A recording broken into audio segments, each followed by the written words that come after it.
Hello, everyone. Welcome, welcome. We will be starting soon. So I see the numbers are rolling in. So excited for today.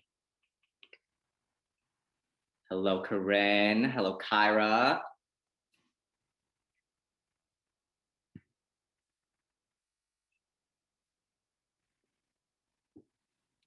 Hello, Jess. Awesome, awesome. Okay. Well, let's get started. Good afternoon, everyone. My name is Calvin Tran, and I proudly served on the Quick Trip team at Monroe Demonstration Academy in Tulsa, Oklahoma, with the class of 2020. I don't know if there is anyone from Tulsa. I would do my callback, but I'll just skip that. I am currently not speaking to y'all from Tulsa, but back home in the suburbs of Chicago. Although my service year has come to an end, I wanted to extend and continue to contribute in any way I can. So this has led me to currently serve as a youth trustee at America's Promise Alliance and has what brought me here today. So I do want to first start off by saying thank you for joining today's webinar. I am so excited to be moderating today's conversation. So let's get started. We've all heard about the importance of relationships. These past several months of social distancing have highlighted how incredibly important relationships are to not only our well-being, but also our learning and development. So today's webinar is going to take a closer look at mutually supportive relationships between young people and the various adults in their lives. We will begin today's webinar with some quick insights from research to ground our discussion. Then we will have a conversation with 3 pairs of young people and adults from across the country who will help share more about their relationships, how they've been affected by the pandemic, and offer some advice to help mutually supportive relationships flourish in schools and out of school learning settings. We are building in plenty of time for panelists to answer your questions, so please share your questions along the way using the Q&A function at the bottom of your screen. And now, to kick us off, I invite Carolyn and Max to introduce yourselves.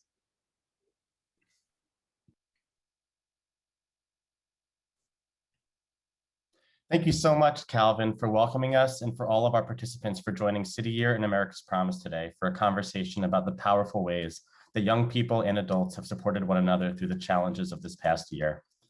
We'll briefly introduce both organizations, give an overview of some of the ways that relationships arise in both of our research, and transition over to our wonderful panel. So my name is Max Margolius, and I'm Director of Research at the Center for Promise at America's Promise Alliance. America's Promise supports young people and the adults who care for and serve them across the country by bringing together hundreds of national nonprofits like City Year, businesses, community and civic leaders, educators, parents, and young people around advancing the conditions that support each and every young person's learning and development. In our research, we work to center and elevate the voices of experiences of young people themselves who are often left out of conversations that concern them and their lives. Thank you, Max, and thank you, Calvin. I'm Carolyn Traeger-Kleiman, and I proudly serve as the VP of Education Research and Strategy at City Year. At City Year, we know all students can succeed.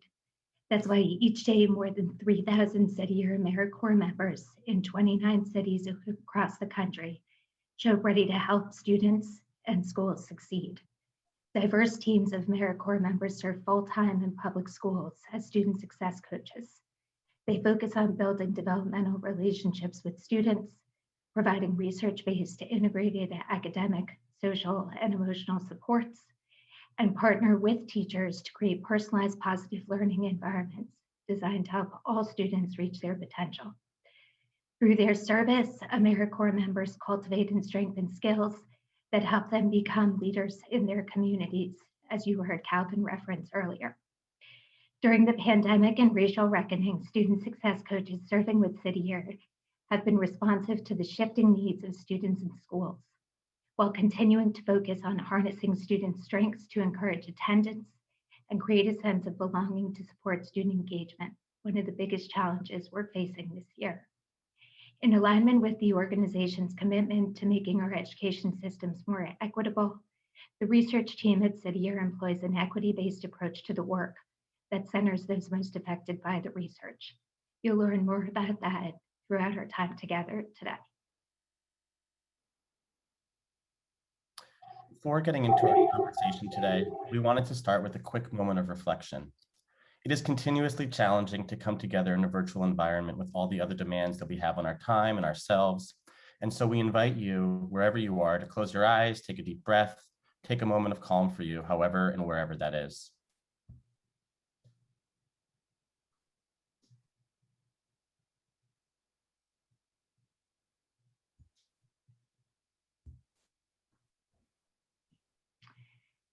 We recognize that this webinar is occurring almost exactly a year since the pandemic dramatically altered each of our lives. It has been a year that has been both deeply personal and deeply communal. So before we start, we invite you to think about a time this year when you were supported by someone else or had the opportunity to support someone else. We will take a moment now to let everyone reflect, and then we will get started.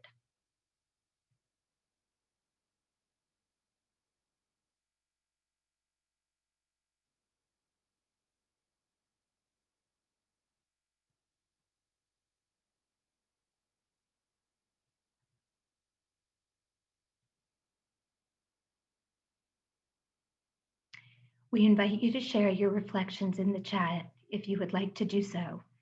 As we discuss today, please keep those relationships and experiences in mind and feel free to share any implications for practice in the chat.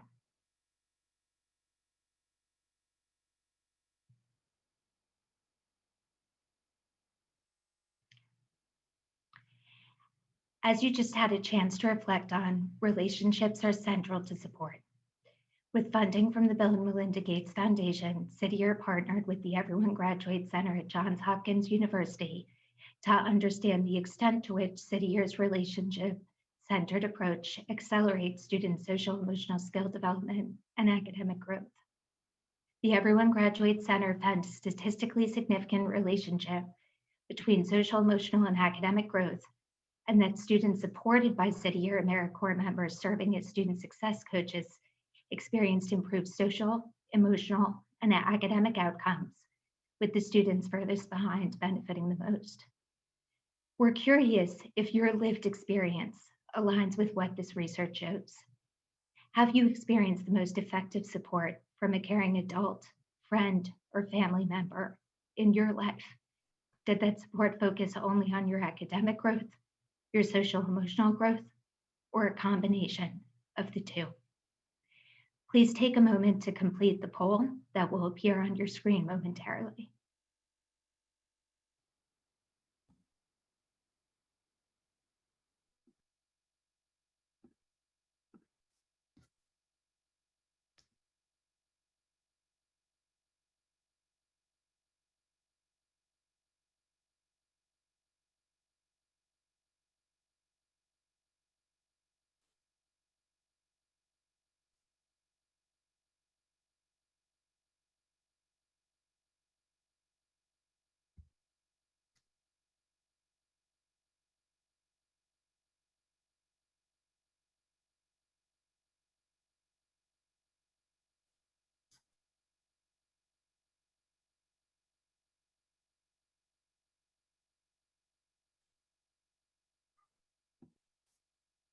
So it looks like people have had important experiences with support in lots of different ways. And at America's Promise, we realized some of the same things, that learning is social, emotional, and academic. Grace, you can probably go to the next slide. These dimensions of learning are inseparable, and yet the research and language used about young people's learning is often very adult focused.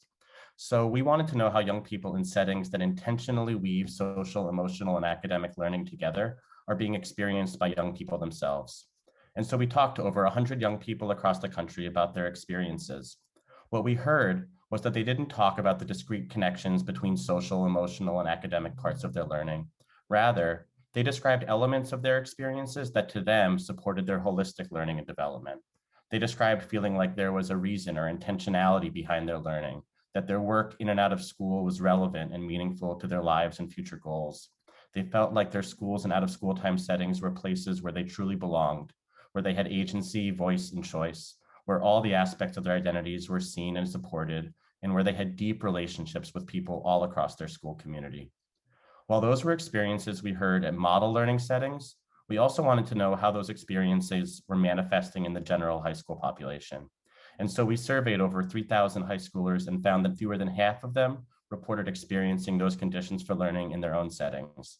However, when young people had high levels of relational support plus experienced high levels of belonging or agency, they reported higher levels of engagement and increased experiences of finding their learning meaningful to them and their lives. As we transition to hearing more about City Year's work, we're curious if your lived experiences align with what we heard from young people. Which, if any, of these 6 themes resonate most with either your work or personal educational experiences?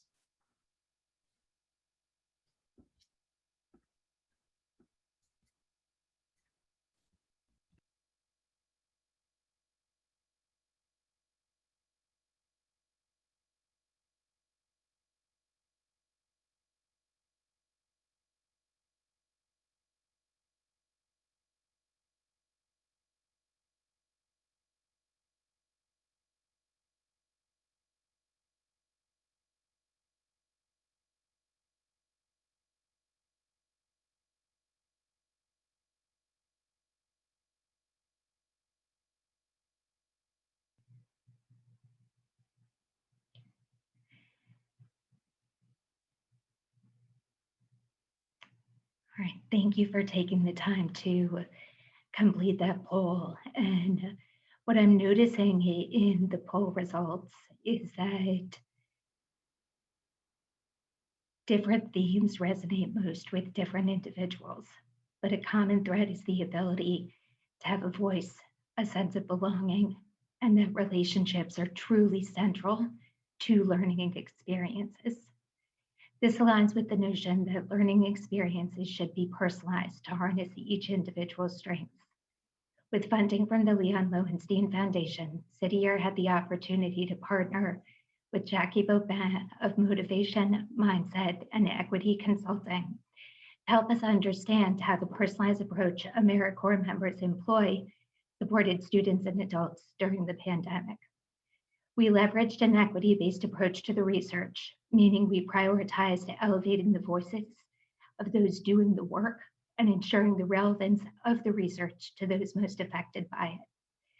This new research, which we are very excited to release today, revealed one, modeling a personalized approach to learning and development at all levels of the organization allowed for nimbleness and innovation during the pandemic and racial reckoning.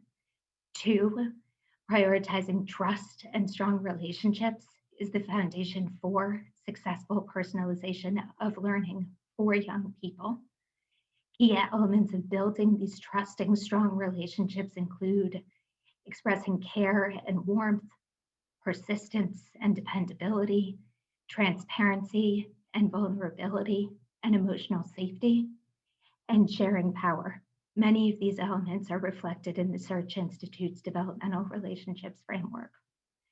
Third, an increased focus on social emotional learning and equity that ensures human-centered practices and approaches throughout the organization was a silver lining in the wake of the pandemic and racial justice reckoning. And finally, as we'll hear much more about today during the panel, leaning into building strong developmental relationships proved critical for maintaining student engagement. Throughout this session, we've had a chance to reflect on the value of relationships. And we know from the research shared today that trust, vulnerability, and transparency are critical to relationship development. You'll hear more about these critical themes during the panel in just a few minutes. For now, I invite you to read the quote on the left side of the screen from a City or AmeriCorps member about how they approach relationship development with students.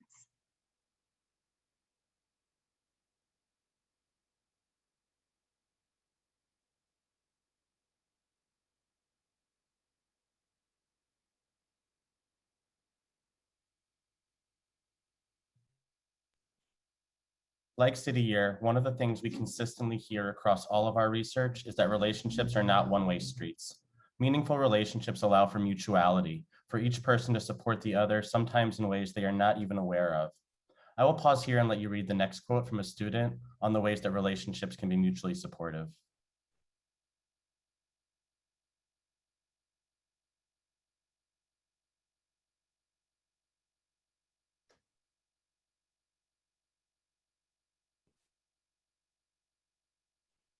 This has been a challenging year for everybody. With COVID-19, a swelling movement for racial justice, adults and young people have been in all of these experiences together.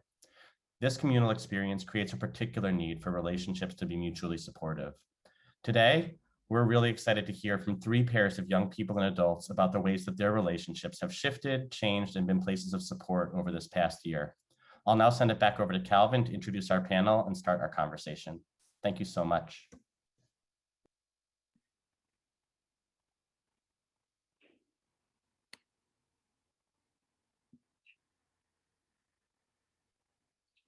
Awesome. Thank you so much, Carolyn and Max, for grounding us and framing the conversation for today's webinar. I and many of us appreciate the research that you both have presented with us today. I'm sure it took a lot of time to put together. So we are going to start today's panel conversation with introductions. But instead of me introducing the panelists, I'm going to ask each pair to introduce themselves by sharing something fun about each other, as well as an example of something the other has done to support them this year. Anna and Brianna, would you mind starting us off? Yes, absolutely. Thank you and welcome everybody. My name is Brianda, and she's somewhere on here in this call, but let's go ahead. Something fun about Anna is that she loves Netflix just as much as I do, and horoscopes, and something that she's done to support me is really be honest and vulnerable, and really inspired me to be more proud of who I am. So yeah, Anna, do you want to go ahead and introduce yourself now?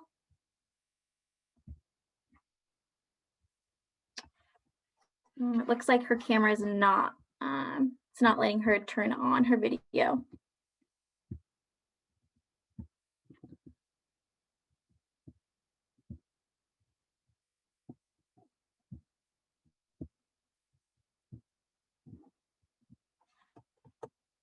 Oh, there we go. Something fun about Brenda is that she's very outgoing and she knows how to cheer everyone up, and she's really nice, and then she listens to very good music. And something that she has done to support me is she has always, like, whenever I had a problem, I'd always go to her, and she would always know how to talk to me about it without making me feel bad, because I've had like times where I try to talk to someone about something that has been happening, and then, or it's like an adult, and then they think that just because I'm a kid, like, I don't have problems or stuff doesn't happen to me. And Wolverine has a really good job in not making me feel alone.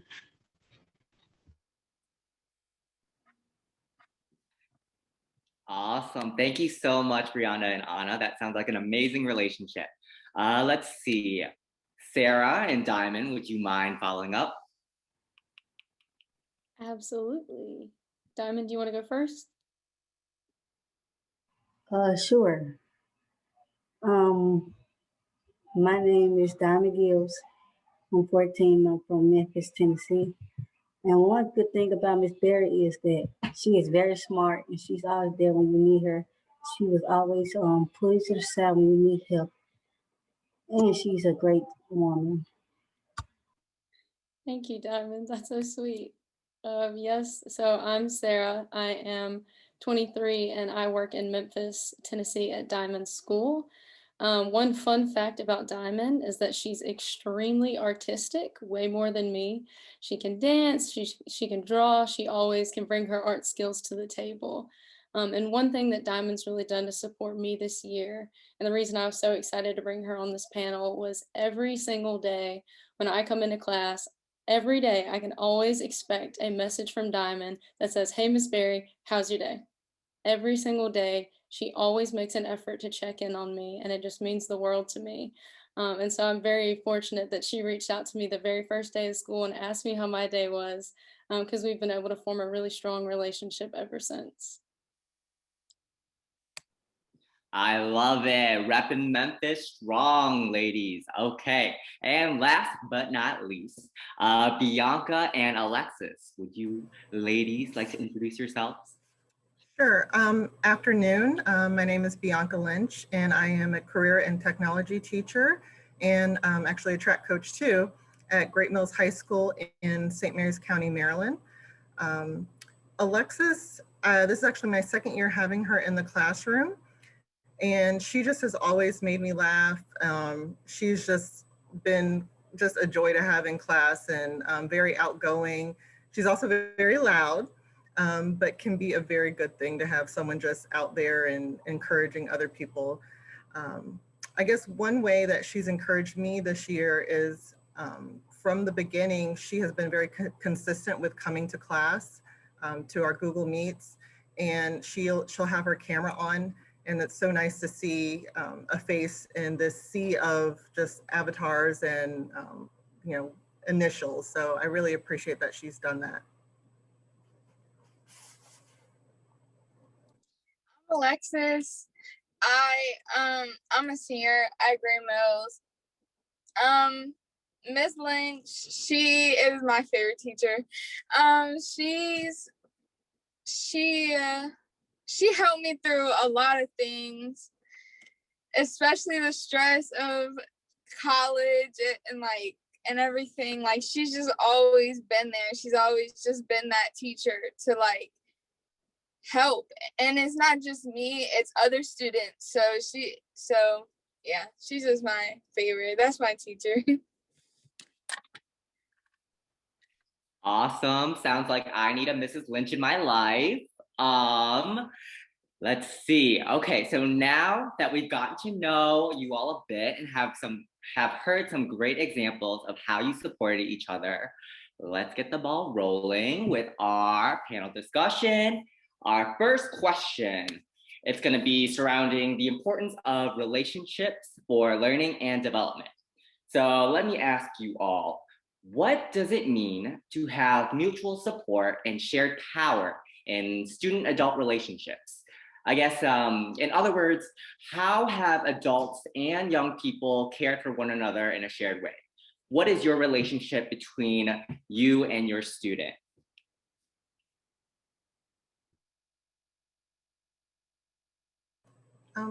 I can start out by answering that. I think when you have a good relationship, that just helps with the flow of class. It makes it about more than just whatever the subject that you're teaching. And I think that's the beauty. I teach a career class, so I teach like career development, and it's not just book work, and it's also just like Alexis was talking about. It's college. It's talking about your future, talking about your interest, and you want to really get to know the students. So I think if you have a good relationship, then you are able to have those conversations that are not just about what is a career profile. Let's talk about beyond that, and let's get to know each other. So I think that's one of the beauties of it. And also, people want to be liked. I think that's something, but as a teacher, you're not always liked. And I tell students sometimes, I'm like, listen, you don't have to like me, but we have to respect each other. And if we respect each other, we're gonna have a much better relationship, and we're gonna probably actually develop that caring relationship that we both really want to have in our lives. Awesome. Thank you so much, Bianca. Let's see. I know Brianda or maybe Anna you ladies want to answer this question? Yeah, absolutely. I totally agree with what Bianca said. A little bit digging a little bit deeper than what's just on the surface with students. So for me, this question really means holding a space where both students and adults feel heard and understood, but more importantly, the students, because we as adults, we're so quick to jump to the mindset of, well, I'm an adult and you're the kid, so I kind of know better, I'm a little wiser because I've already lived that role as a student. But we have to realize as adults that what we experience as students is entirely different to what they are experiencing now. So, I mean, they know what pain, disappointment, frustration, not being validated feels like. So it's taking the time to listen, because this shows, at least to my students, that not only do I care about their perspectives on the academics, but also, and the role as a student, but also as individuals. I want to empower them to be more confident in their ideas, their passions, their thoughts, and opinions. So a lot of the work to me, I feel, in shared power relationships is a lot more with adults, letting go of their ego, being willing to be vulnerable, and holding that space for so they can speak. Yes, thank you, Brianna. I completely agree. Anna, did you want to speak to what Brianna just said? I do agree with her that like most people, like, or I guess adults, like some of them have told me, like Brianna said, that just because they're adults, that they have more experience, and it is true, but like everyone has, like, it's not gonna be always all the same, and like obviously everyone is different. So yeah, I just agree with her. Awesome. Thank you so much, Anna.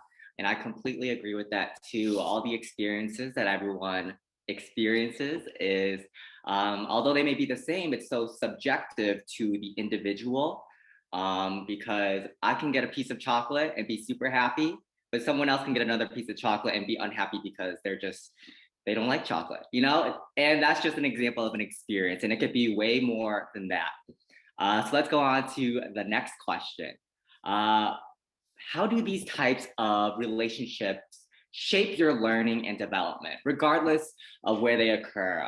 Because I know most of you guys have done virtual learning, in person, a hybrid.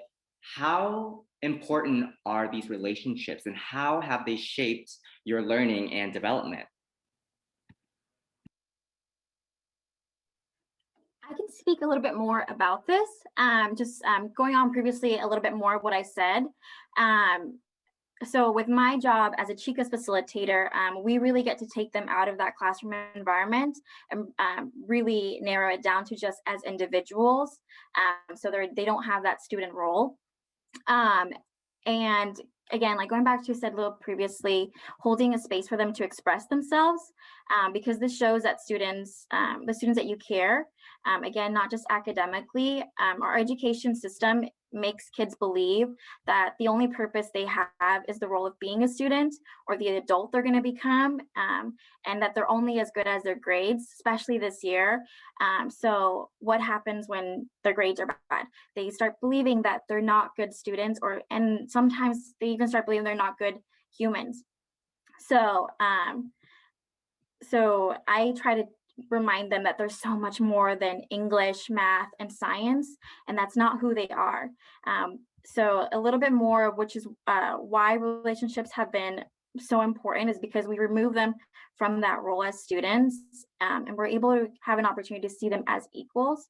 And that's going to help their learning. It's going to help their personal development tremendously, because at the end of the day, kids just want to feel validated and told that their efforts are good enough. That's the motivator, and that's how they're going to succeed in school and in life.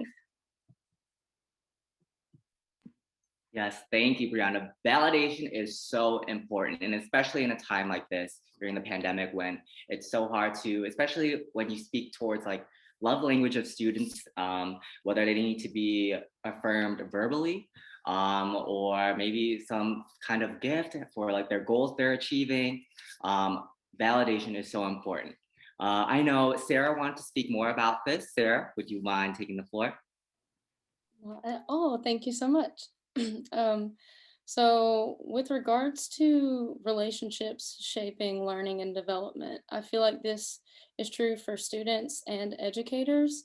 A lot of times, like I've noticed in our classroom, if I'm able to build stronger relationships with students, they feel more open and they feel like they can ask me questions about, anything outside of school, the homework, anything like that. They just communicate more and feel like there's a more welcoming, open space where they can thrive.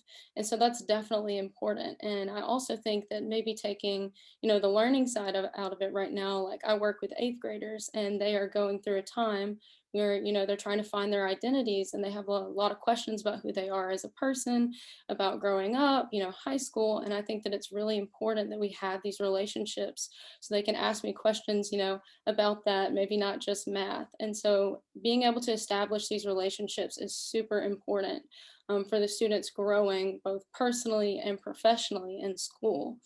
But also, I think as educators, these relationships are super important and maybe not something that we necessarily think about every single time when we're talking about student educator relationships. I've noticed that, like, during the pandemic, it's been very hard for me to deal with a lot of changes, and my students have always been there for me. And so, like, in the same way that I really try to be there for my students, when I'm able to establish these relationships, we end up leaning on each other. And so I found that that's super helpful in the classroom and really creates this collective community environment that promotes learning and just betterment for each other. And also in another aspect too, when we're talking about like learning and developing, like through these relationships, I learned so much from my students. And this kind of goes back to what we were talking about earlier with like personalized learning is really important. And so in developing these relationships with my students, I've actually been able to teach them better. Like I've been able to learn like how they learn. I specifically have a student in Diamond's class actually, and he's a very much a visual learner, but I had no idea until I built that relationship with him. And I was like, oh man, he really needs to have things visually taught to him. And so now that I know that, now that we've developed that relationship, I'm able to kind of accommodate our lessons and really target visual learning for him specifically. So overall, like having relationships in the classroom is extremely beneficial for, the educators and the students. And so, yeah, that was just kind of what I wanted to say about that. But Awesome. Thank you, Sarah. And yes, I definitely see the symbiotic relationship between your student and your mentor or teacher and seeing how that can really benefit the both of you. I know, like you said, when Diamond checks in on you, you love that. That's great. And then you're also able to accommodate for that other student because, yes, we all do not learn the same way. It's so hard to be able to accommodate that. And I think now with the pandemic and Zoom learning, it's nice to see how we can be a little bit more individual and be able to compartmentalize different learning strategies for each of our students. I love that. I know, Alexis, you wanted to speak more about how maybe your relationship with Miss Lynch has affected your learning and development.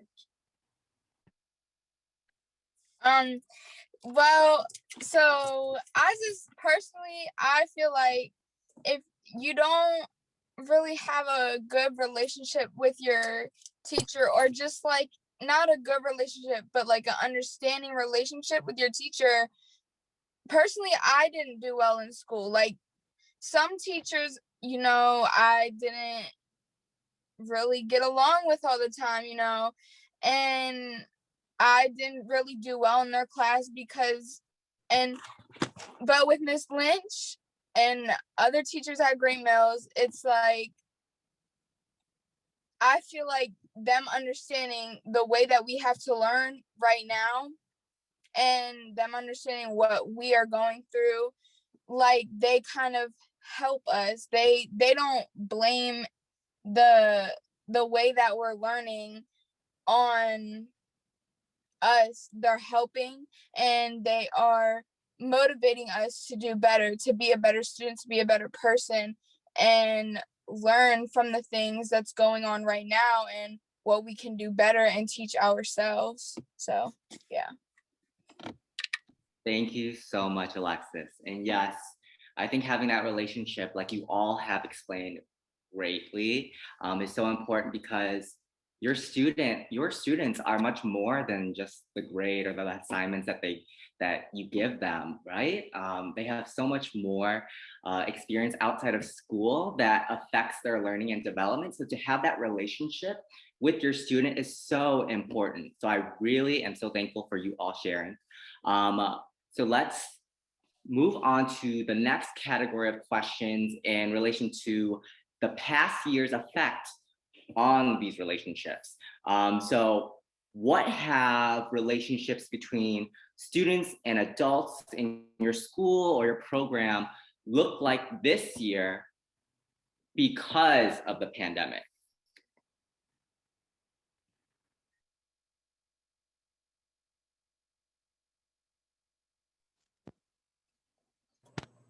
I can talk a little bit about that. So I'll say we actually started out virtual in the school year. And like I said, I'm also a track coach, and we were able to do a mini season in the beginning of the school year too. So that was actually an opportunity for students who also maybe weren't comfortable with coming into the classroom. They were at least comfortable being outside and being active. So that was another, I mean, that's another way that they're learning is with athletics too. Now we're hybrid. We tried hybrid for a little bit, and then we had to go back to virtual for a couple of months, and now we're back hybrid. And we officially started with most of our students at the beginning of March. I would say that this past year has helped us because now I understand my own children, my biological children better, in addition to my students, because I have a 9-year-old and a 3-year-old. My 3-year-old doesn't really know what's going on in the world. She just, you know, she's home, she's happy, she's at daycare, she's happy. But my 9-year-old, it was a struggle for her when we shut down in March and then going back to school. And I didn't completely understand, you know, because a lot of times students are happy if they don't have school, you know, if they have a snow day, but they rely on those relationships with their teachers. They, especially when they're younger, they rely on that love from their teacher, and teachers rely on that love from their students. And so having children, having my biological and my school children, I understand now the struggles that each, you know, is having in life. And I appreciate that, you know, like Alexis is telling me things are happening. And I'm like, man, I wonder if my 9-year-old is feeling that way. And that's why she's kind of acting out today. So it's just, it's that, even though it's been a struggle, that has been nice to have that viewpoint of being, you know, a teacher and having those students, and then being a parent and trying to kind of mesh those lives together and realize that we're not different in what's going on. Someone down the street is having the same issues that, you know, I may be having in my own household at the time. So I think it leads to more compassion this past year. And I hope that it for most people, more compassion, more understanding. The big word at my school in the beginning of this was being fluid. And I think Alexis spoke on that a little bit when, you know, we try at Great Mills to understand what our students are going through. And I mean, I'm only on chapter 5 in a course that I usually, by the end of the year, I'm in chapter 15, because I know that students are working. Students are, they may be taking care of their younger siblings, and they can't come to that Google Meet, or they can't participate in the Google Meet at that time. So it's just, this past year is helping, I think, with developing, you know, like I said, that compassion that we all should have for each other. Thank you so much, Ms. Lynch. Yes, compassion, compassion, compassion, so important. And speaking upon what you were saying about kind of like the support that you had and the kind of the transparency between your relationship with your students and your relationships at home, and how this is a learning opportunity for you as an educator, as a mentor, as a teacher, and for your students too. So this question is for everyone. If you can speak to it, how specifically has the past year impacted that sense of mutual support and shared power in your student-adult relationships? May I say something? Yes, please go ahead, Diamond. It has been different because we don't usually do more things that we used to do in the school than here. And then I can say that it's been difficult because we got to turn in work, do PowerPoints, submit things, and I'm not like used to doing typing, so it's like hard for me to turn the work on time because most of the teachers they put timelines on the works, and I type very slow, so sometimes I don't get the work in time, and like they grade it like a bad grade, but hopefully they understand that most students can't type fast enough for to turn in work that much. Awesome. Thank you so much for sharing that, Diamond. And I completely understand. Assignments are difficult, especially when you're given a timeline, and being that it's virtual, maybe for the past few years, you haven't incorporated, or your school or your program hasn't incorporated laptops or tablets or like anything electronic to be the main mode of learning. And it's hard to adjust to, and it takes time for everyone, for sure. Thank you so much, Diamond. I know maybe Brianda, you wanted to speak on this. And then I see you, Sarah. You can definitely talk after Brianda. Definitely. As Bianca was saying earlier too, there's so much more communication this year, just because the students are now at home. They have to play their home roles too during distance learning. At least for here in Oregon, we've been virtual the whole time. It's been a year actually. But every day this past year was so unpredictable. Kids witnessed and experienced a lot of hardships and stress. So there were days when I had an agenda going into session, and 5 minutes in, I realized, nope, not today. My kids just want to like either talk, vent, laugh, or they just need me to listen and give them my undivided attention because it's not happening at home or with their teachers. So like Bianca said, we're so much more compassionate and sensitive to each other during this time. In the beginning, I did beat myself down, like, wow, no one has your camera on and they're all muted. But then I realized and truly understood kids don't want to share their home life because it could maybe not be safe. It's embarrassing for them, or they're too shy. They're not ready for that. So I had to put myself in their shoes a lot more this year and realize I don't know what they're going through. I don't know what home life looks like. Yes, their cameras are off, but I see them in the chat box and I celebrate that with them. And I read every comment out loud because I want them to know that I hear them. Their voice still has power, even if your camera and your microphone is off. It doesn't matter. It doesn't matter if there's one student who wants to share and has their camera on all the time, or if you're that student that has it off the entire time and maybe type every here and then in the chat box. To me, I see them all as individuals. So again, just their voice still has power and matters in the class, regardless of what it looks like now in this pandemic. Awesome. Thank you, Brianda. Yes, I think some themes that I've been seeing within this discussion or this webinar is, validation, compassion. What you were speaking to was empathy, right? Understanding and putting yourself in your students' shoes and understanding that their home life or their life outside of school is completely, it might not be okay with them to share, and that's okay. And we don't need to ask them to put them in an uncomfortable space when they're trying to learn and develop their own mind. Yes, that's so important. Sarah, you want to go ahead? Yes, thank you. I definitely want to speak to that point of empathy that y'all were talking about. I just feel like now more than ever, we've really been able to develop relationships in different ways and really find empathy with our students, our coworkers, all of that, and from a completely new perspective. And that's why developing relationships right now is so important. It's just all of our lives are kind of in this upheaval right now, and none of us know how to work the virtual platform, and we're trying to do all of this all together, and it's difficult. And so I think it is really important to be empathetic, to be understanding, and to lean on one another right now. And so that was one of the things that I really like. So City Year is a year-long commitment. I wasn't in the schools last year, so this is my first year. So I don't really have prior experience as an educator in schools before the pandemic, but just kind of drawing on my own personal experiences as a middle schooler. I remember how fluid relationships could be with teachers, you know, popping into their classrooms, eating lunch with them, doing things like that. Like it came so natural. It was kind of easy because you were there, you were in person. And one thing that I've really noticed about the virtual world is that these relationships don't necessarily come as easy. And so something that I've really found to be interesting is that if you want to develop these relationships, you have to have like an intention to do so. You have to have intentionality to really develop these relationships. And so in my school specifically, I've seen a lot of teachers and students come together knowing that they want to form these relationships and doing so despite the virtual barrier.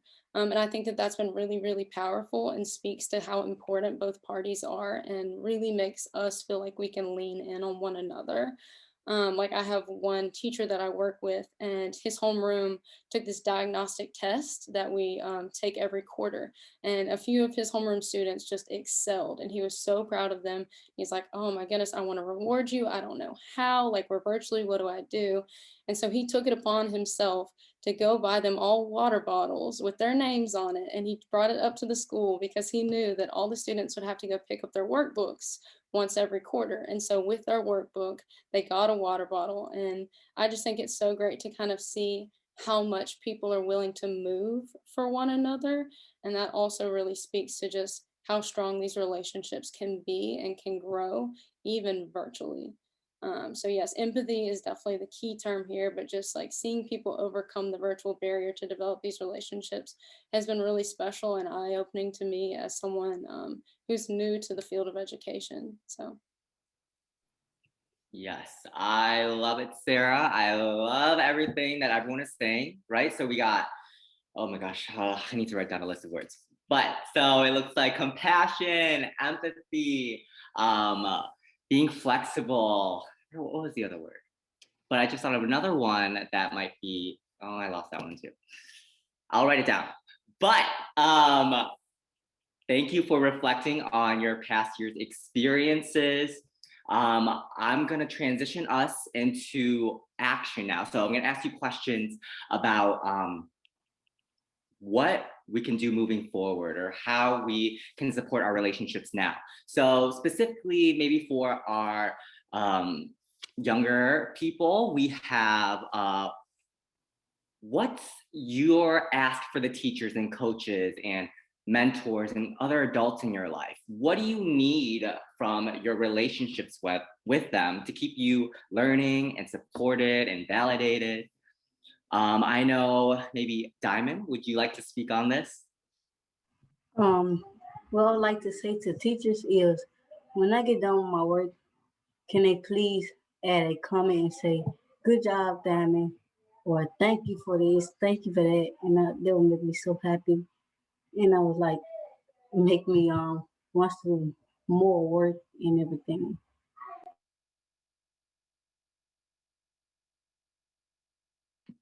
Awesome. Thank you, Diamond. You hear that, teachers? Anna, would you like to speak on this question? What do you need from Brianda or maybe some other adults and teachers in your life?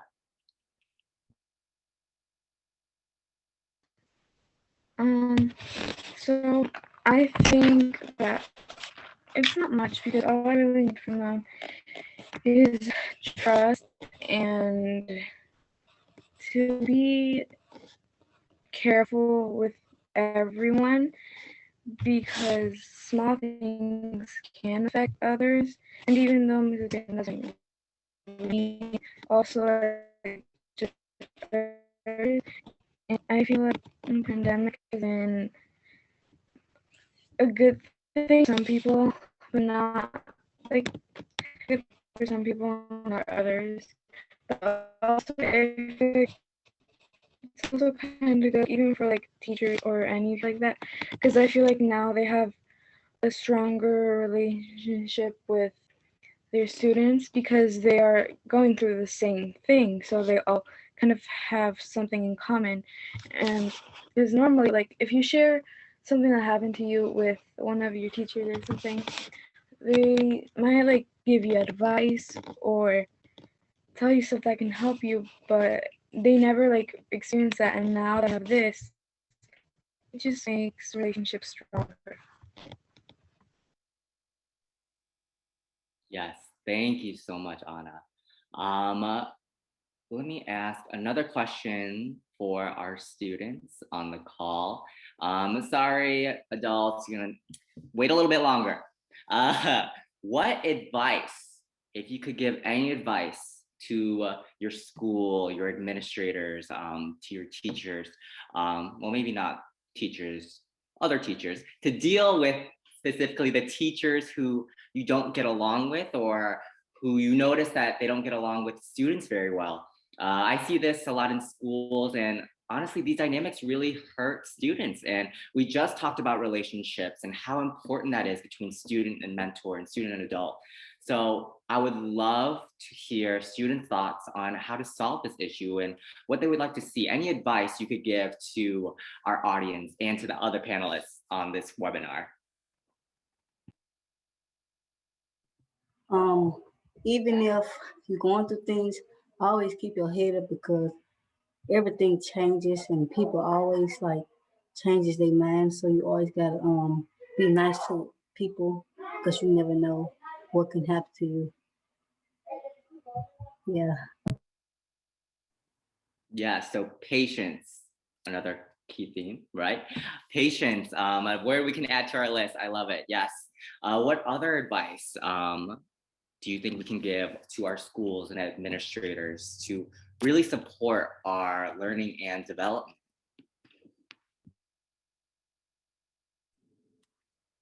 I think like teachers, like kind of like what the other question, like what Diamond said, like validation, like that we are doing something right also, and that we're not just here just because we have to be, like a reason to keep going, like good motivation, like, yeah. Yes, absolutely, Alexis. Yes, motivation to keep going. Anna, did you want to say anything? It's okay if you don't have any advice.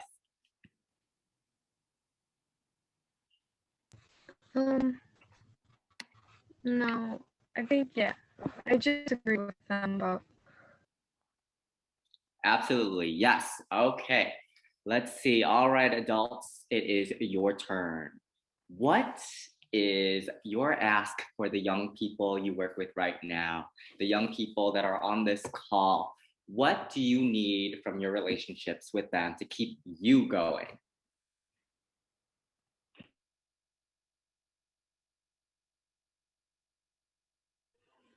I can go ahead and start it off. So I feel best as an educator when I have students' voice and feedback. So students on this call, like, just believe that your voice matters and is important.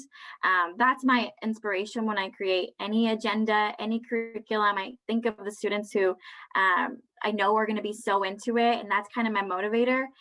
So for example, if Anna never shared to me her interest for astrology and horoscope, I would have never done a lesson on that. And to me, that's inspiring because she's inspiring me and her other classmates. So just be proud of your insights and express them, your passions, your interests, because that really helps us and give us feedback too, because we know that we're there for you guys. That's our job, to be there for you guys. And when we feel supported and your advice and your wisdom is shared with us, we're able to educate in a much different way. Awesome. Thank you, Brianna. Well, Anna, I'm gonna let you know, my sun is a Pisces. I'm a rising Gemini. My moon is Aries. So whatever information you got about me, just let me know. Any other adults on the call that would love to share with us, what is your ask for young people?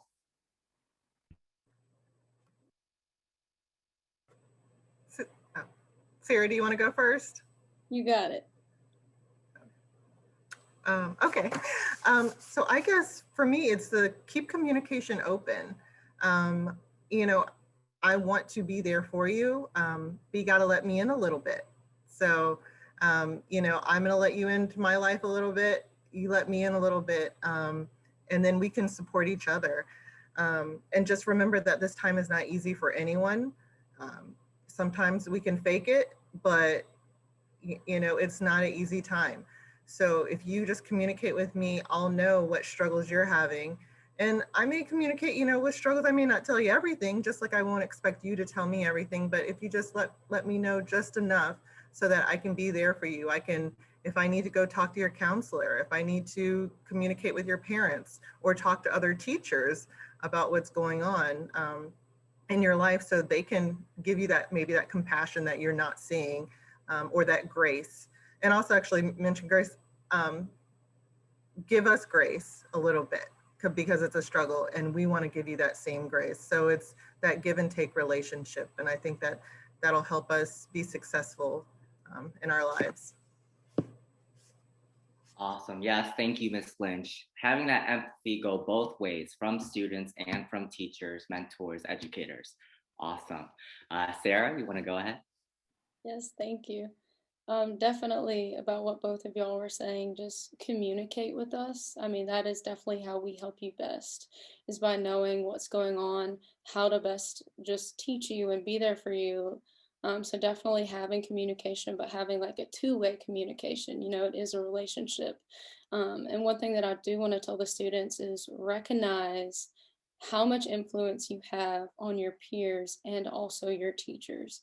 Like, this is a relationship and you do influence us in so many ways. Like, you bring your teachers so much joy every time that you put in the effort and that you do whatever it is that makes you happy. And so definitely recognize that you do have power in the classroom as a student, and you do have influence on us and other adults and your peers.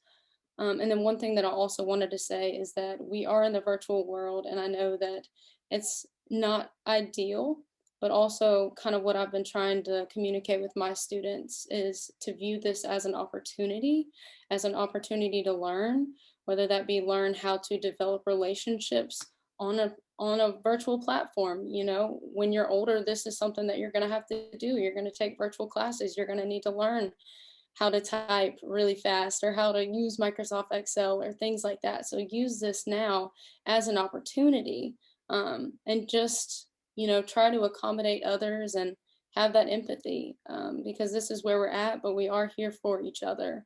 And I wanted to just make that known. So. Thank you so much, Sarah. Yes, agree. And now we are going to transition into our Q&A. So if you guys have any questions, I'm asking for the audience, please use the Q&A function at the bottom of your Zoom, and we will hopefully get to them.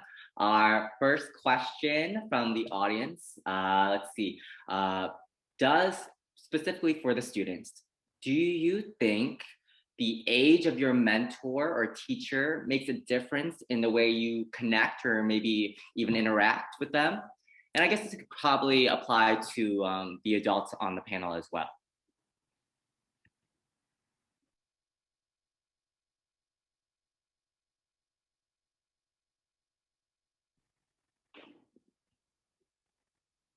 Let me see. Don't mean to cold call you.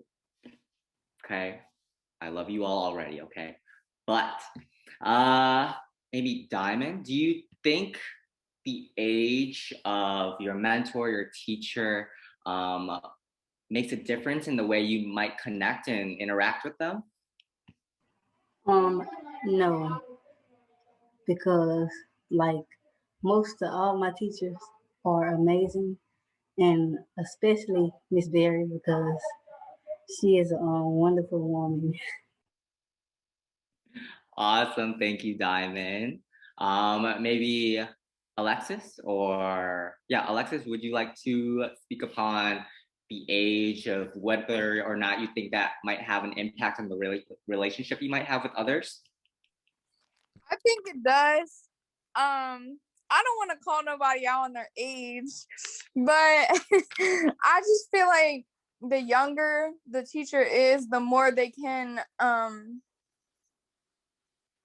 what's the word? The more they can like relate to me, kind of, because like I don't know, like I think it does, because I feel like with older teachers I don't have as good of a relationship with them. And Miss Lynch, you're not old, so no, you're good. And I think that they are just more down to earth, more like with the recent things going on, and they can relate more to me personally. So Yes, having those pop culture references, have those teachers doing TikToks, right? I can keep up. I was doing those TikToks too. Let's see. I know Anna wanted to speak upon this question, but also let me broaden it really quick. So this doesn't necessarily have to be about age too. Let's also include maybe like cultural background. Do you think that plays an impact on the relationship you might develop or keep up with, whether it be your student or your teacher, mentor, educator relationship? But Anna, you have the floor.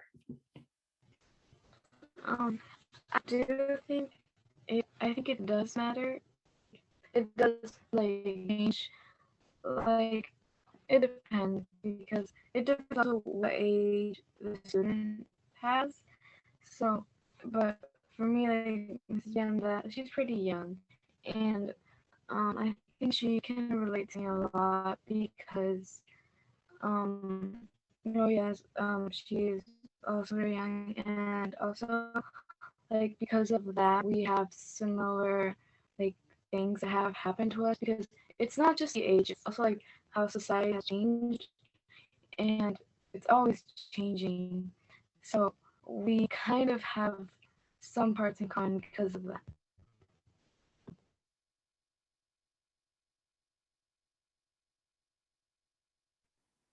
Yes, thank you, Anna.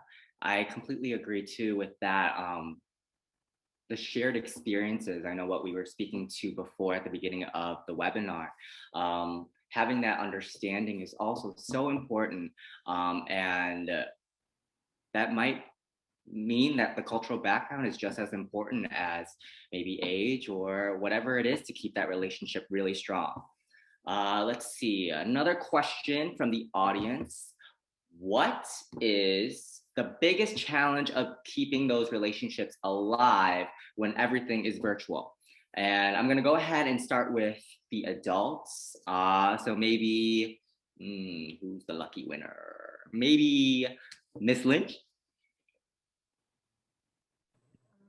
All right, that's a tough one, because that has been a struggle for me when we were virtual, is trying to keep those relationships alive and meaningful. I would say one thing I actually started, and it goes back to kind of what Anna was saying about those similar interests, is at the beginning of my Google Meet, I would have a poll where if you were there at like in the first 2 minutes, then you decided what type of music we would listen to during independent like work time.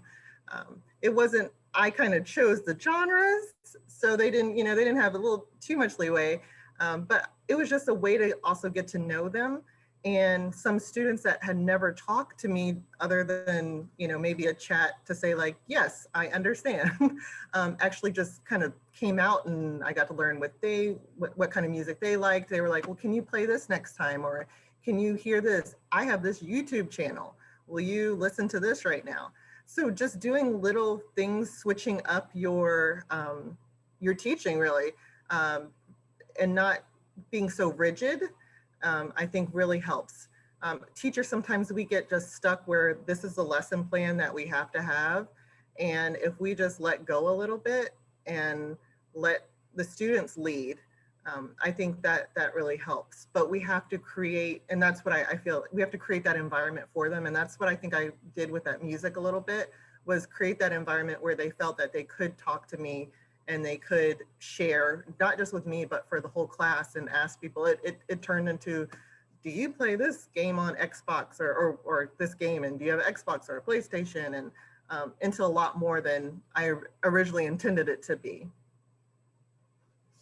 Yes, that is awesome. I definitely have seen that and used that when I was a city year last year.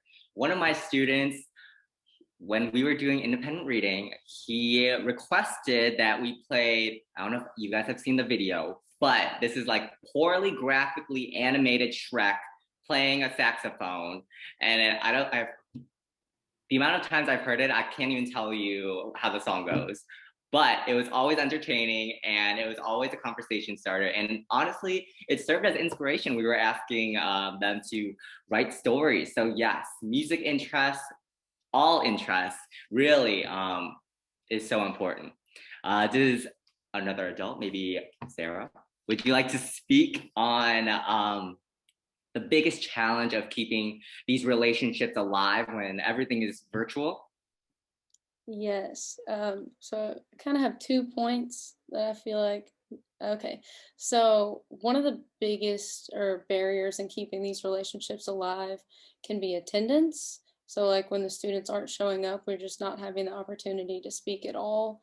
And so especially if that's for an extended amount of time, that can be something hard to overcome. It's just not seeing the person for a long time. And then the second thing is maybe not having the designated space where you feel like you can have a relationship or strengthen that relationship. Because, when students are in the classroom and, they're just learning a lesson or whatever, it's not extremely interactive or two-way, I guess, but finding designated space. And a lot of times I try to do this in small groups just to check in with your students, to really like have more of a conversation, to give them those leadership abilities in the small space, and just kind of like they were saying, really just let students take over is, in my opinion, like the best way to really develop these relationships. But I found that it's very difficult to do so when the students aren't there, or if you can't really find designated time to strengthen those relationships. So a lot of times in my class specifically, we'll really try to incorporate like that small group work, and I'll try to pop between breakout rooms and check in on my students. And I found that is super helpful in really developing relationships with students.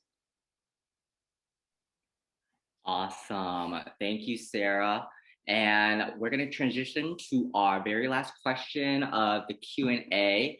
So as a result of remote learning and relationship building, do you see the world differently? Any thoughts on how this experience has helped you in your ability to express yourself socially even? I can even reflect on my own experiences and think about, wow, like 2 years ago, I was seeing my friends all the time. I was in college. They lived on the same floor as me, but now everything has been constricted to FaceTime or other avenues of social media.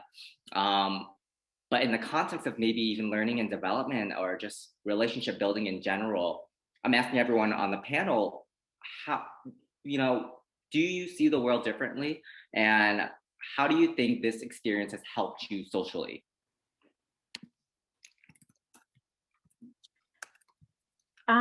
Definitely, Calvin, absolutely. I didn't realize how mundane my conversations were prior to 2020.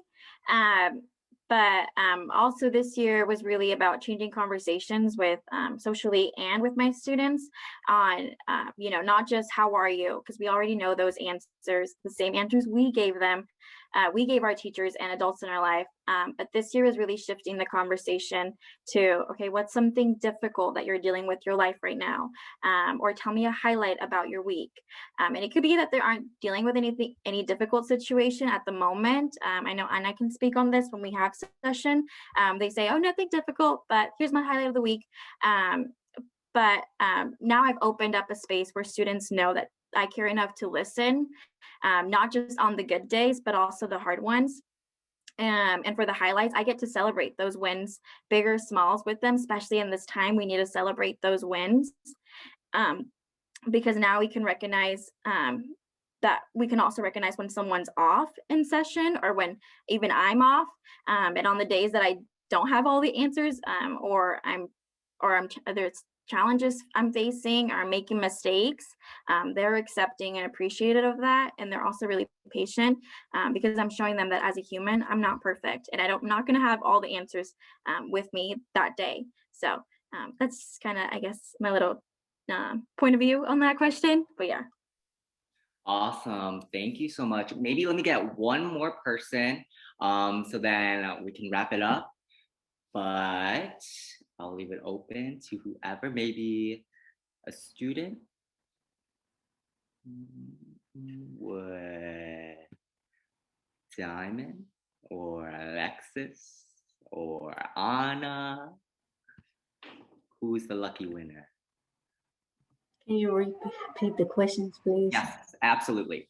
As a result of remote learning, your virtual learning, and the relationship building, do you see the world differently?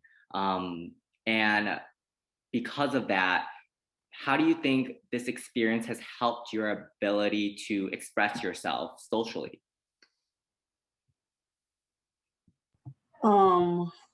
Yes, I do see it like differently, because usually I'll be hanging out with friends, but I can't like go out that much no more because of this. And I think that it's changed by having to stay in the house all day and having to go to virtual school.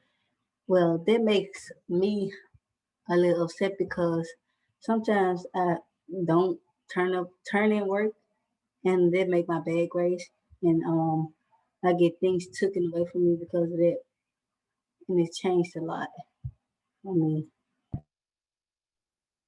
Thank you, Diamond.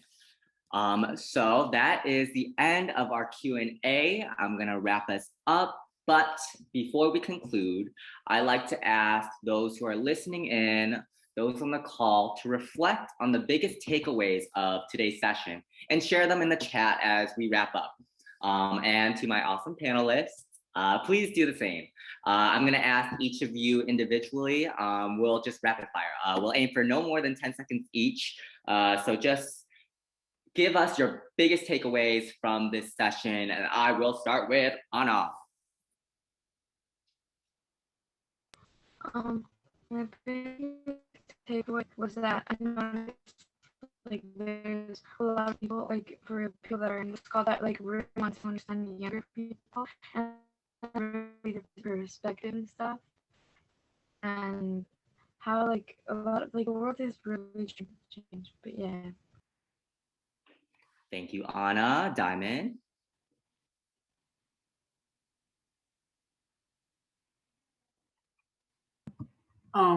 Sorry, but can you repeat Oh, yes, the question? sure thing. So just quickly share with us one sentence of your biggest takeaways from today's session. Something like a good thing or a bad thing? Whatever you would like to share. I would like to share for thank you to all the wonderful people that helped me today and gave me advice of doing good today, and especially to Ms. Bear for letting me be her assistant. Thank you. Awesome. Thank you, Diamond. Alexis.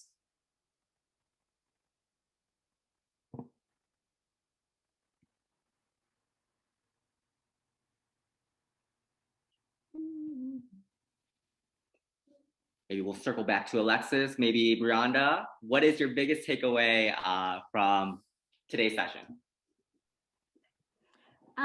My biggest takeaway from today is definitely have more conversations with students and check in with them more on a regular basis. And I think a lot of it has to do with also how we, and the facilitators and for the organization, the Chicas program, what we always say to each other is just be the person you needed when you were 9 years old, 12 years old, 17 years old. So it's a lot more of like putting yourself in the kids' shoes, especially like through every change of their lives. Yes, thank you, Brianda. Sarah, how about you? I also kind of want to say thank y'all to everyone who showed up, and thank you to my wonderful panelists. But also one of my biggest takeaways, and it was really good to hear y'all's perspectives on everything from, different schools across the nation, but definitely just taking the time to work with students. And I think our big word was empathize, like empathize, understand, compassion. Definitely my biggest takeaways. Awesome. Thank you, Sarah. And then the dynamic duo of Miss Lynch and Alexis. Why don't you go first, Miss Lynch?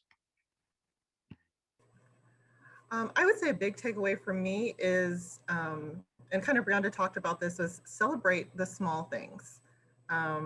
And I think that's what, and also just the students kind of, dive and say, tell me I did a good job because I turned in a paper. And we need to do those types of things. So just celebrate whatever the little things that are going on.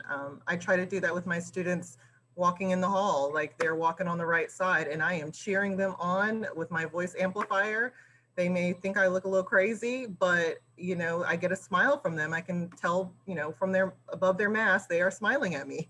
And I also wanted to just add, I do want to also thank everyone on the panel, and thank you, Calvin, for hosting this for us, and say that as a City Year alum, I mean, I consider myself, even though Alexis said I'm not old, an old hero. If you're familiar with Young Heroes, I consider myself an old hero, and I appreciate being on this panel and seeing the work that City Year is still doing along with other organizations. It's very inspirational, and it's kind of like a little small syzygy for me. So I really appreciate all of you and the work that you're doing. Awesome. Thank you, Miss Lynch. And Alexis, would you like to finish us off? Your biggest takeaway? I liked hearing like the teacher's point of view on everything, because you don't really know how the teachers are feeling. So it was good to hear their point of view on everything. Awesome. Great finisher. So let me just say thank you so much to today's fantastic panelists. I'd also like to thank our attendees for joining us today.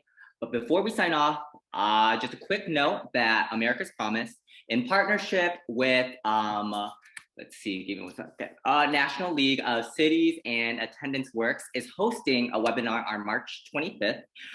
So I believe that is in 2 weeks, featuring young people and community leaders from around the country who will discuss strategies for re-engaging students who have left school without graduating because of the challenges presented by the pandemic. So put that on your calendar. Would love to see you. Also, that list that I came up with, I did write it down. So a lot of things that have been said in the chat: openness, validation, empathy, flexibility, patience, compassion. The one that I thought of that was on the tip of my tongue when Sarah was talking was resiliency, overcoming that virtual barrier. So yes, these are some of the biggest takeaways from today's webinar. I am so thankful, so glad to be on this call. So happy to share it with you all. Thank you for joining us. We will see you on March 25th.